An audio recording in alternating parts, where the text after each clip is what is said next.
தோன்றேன்னு சொல்லி கார்பரேஷன்காரங்க வந்து குழி தோண்டி குழை போடுறாங்க. அவங்க மூடிட்டு போன 4வது நாள் எலக்ட்ரிசிட்டி போர்ட்டுக்காரங்க வந்து குழி தோன்றாங்க. அவங்க மூடிட்டு இந்த பக்கம் போனதும் அந்த பக்கம் டெலிபோன்காரங்க வந்து குழி தோன்றாங்க. அவங்க போனதும் சாக்கடைக்காரங்க வந்து அவங்க குழி வெட்டுறாங்க. அவங்க இந்த பக்கம் போனதும் சில பசங்க வந்து மந்திரிக்காக குழி தோன்றாங்க.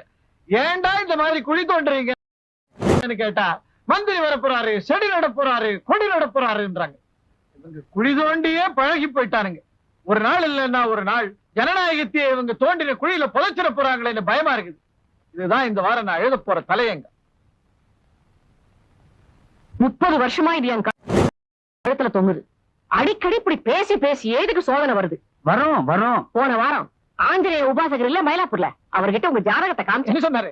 கொஞ்ச நாளைக்கு நீங்க பேசாம இருக்கிறது நல்லதுன்னு சொன்னாரு. அரசியல்வாதிக்கு தான் என் வாய மூடுறதுக்கு ஆசைப்படுறாங்கன்னு நினைச்சேன். அனுமாரும் ஆசைப்படுறாரு போல இருக்குது. அனுமாரி அரசியல்வாதி எல்லாரும் ஒண்ணுதானே. பைத்தியக்காரி, நான் வாய பொத்திக்கிட்டு இருந்தேன்னா நாய் கூட என்ன சீந்தாது. அப்பப்ப ஏதாவது பிரச்சனையை கிளப்பி விட்டுக்கிட்டே இருக்கணும். சத்தம் போட்டுக்கிட்டே இருக்கிறவன் தான் பெரிய மனுஷன். இப்ப கூட ஒரு ஜோக்கு எழுத போறேன். ஜோக்கு எழுதினாலே பிரச்சனை தானே. என்னப்பா அந்த ஜோக்கு? அப்படி கேளு. மண்ணெண்ணெய்க்காக ஒரு பெரிய கியூ நின்னுகிட்டு இருந்தது. அந்த கியூல நின்னு ஒருத்தனுக்கு ரொம்ப அழுத்து போச்சு. கோவம் வந்து இந்த மாதிரி கியூ நிக்கிறதுக்கெல்லாம் எவன் காரணமோ போய் அவனை கொலை பண்ணிட்டு வந்துடுறான்னு புறப்பட்டான். போனவன் 5 நிமிஷத்துல திரும்பி வந்துட்டான். கியூல நின்ன மத்தவங்க எல்லாம் என்ன ஏன் கொன்னுட்டியான்னு கேட்டாங்க. இல்ல, அவனை கொல்றதுக்கு இதை விட பெரிய கியூவா நிக்குது, அதனால திரும்பி வந்துட்டேன்.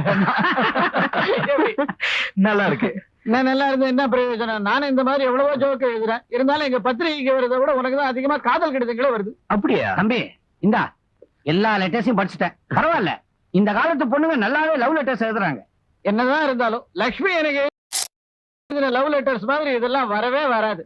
பசு, நீ வாழ்க்கையிலேயே பண்ண ஒரே அதிர்ஷ்டம் உன் புள்ளதான். நல்ல வேலை உன்ன மாதிரி இல்ல.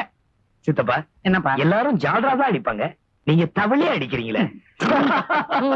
சரி சரி, சாப்பிடுவாங்க.